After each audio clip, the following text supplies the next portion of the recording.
Bonjour à tous. Aujourd'hui, à chacun sa tâche. Il en sera comme d'un homme qui, partant en voyage, appela ses serviteurs et leur remit ses biens. Matthieu 25 au verset 14. L'homme peut ne pas discerner où il devrait utiliser certains talents parce qu'ils ne sont pas les siens, mais que chacun se considère soi-même comme Dieu voudrait qu'il le fasse. Que chacun garde à l'esprit que ses capacités ne lui sont pas prêtées et que par elles, Dieu le met à l'épreuve pour voir s'il se servira des talents qui lui ont été confiés pour honorer Dieu et travailler au bien de son frère et de son prochain.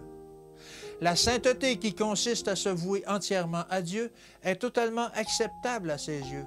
Un Paul peut planter, un Apollos arroser, mais c'est Dieu qui fait croître. Celui qui sème pour sa chair moissonnera de la chair, de la corruption, mais celui qui sème pour l'esprit moissonnera de l'esprit, la vie éternelle. Galates 6 au verset 8.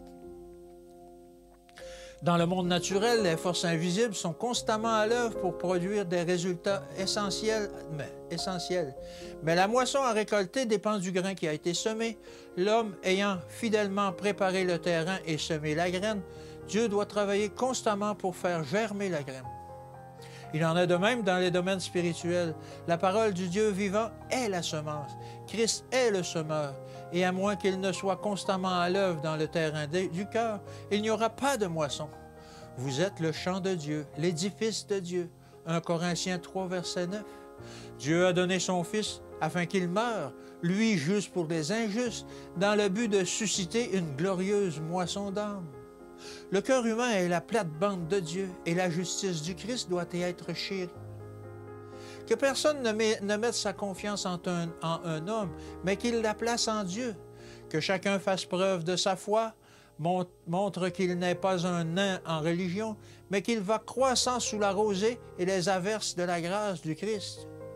Que sa vie droite n'est pas une création humaine, mais qu'elle est la justice du Christ, que la grâce de Dieu a nourri en son cœur. Certains messages se présentent comme le marteau de Dieu qui brise les œuvres de Satan et conduit l'homme au Dieu vivant. Mais à ce travail décisif en défense de la vérité se mêle la consolation du Christ, manifestée lorsque la repentance révèle ce qu'est véritablement le péché. Et tandis que certains sont destinés à combattre désespérément contre des œuvres mauvaises, un autre message doit être transmis à ceux qui, tout en supportant le mal qui est leur fait, sont tentés d'entretenir un sentiment d'injustice et de le chérir en pensée. D'autre part, certains ont reçu de Dieu le don d'organisateur. Ils travaillent en s'effaçant, se sentant petits et inconnus, et d'autres prennent leur place, puis reconnaissent leur travail, et personne ne prend pitié de leurs erreurs ou ne loue leur victoire. Mais le Seigneur se sert de tous ces éléments. Aucun homme ne peut tout faire, et la grande œuvre de Dieu doit aller de l'avant.